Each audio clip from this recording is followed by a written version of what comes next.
উনি অসুখ বেসুখে ভুগছে বেটা।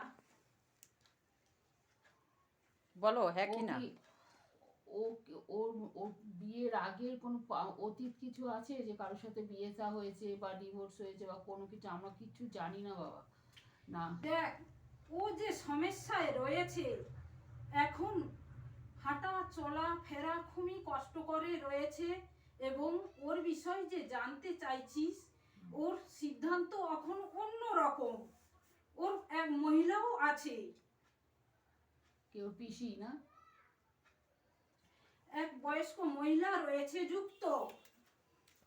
ও কি কোনো তান্ত্রিকের কোনো কিছু করছে ঘরে? কেননা 7 দিন কর্পূর জ্বালিয়েছিল, এখন আবার ঘরে বসে কি সব মন্ত্র পড়ছে, বুঝতে পারছি না কিছু বাবা। ও তো বাবার ভক্ত, আচ্ছা বাবা মহাদেবকে জপ করে এবং ডাকে।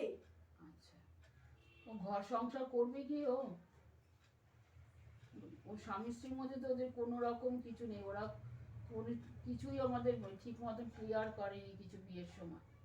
কারণ আগে কিছু হয়েছে কি না, কেন কিছু আমরা কথাবার্তা উল্টো পাল্টা পেয়েছি, যার জন্য ওর সন্দেহ হচ্ছে যে আগে কোনো রকম কোনো অতীত কিছু আছে কি না। কারণ ও তো ঘরে থাকতেই চায় না, সবসময় বাবার বাড়িতে চলে যায়।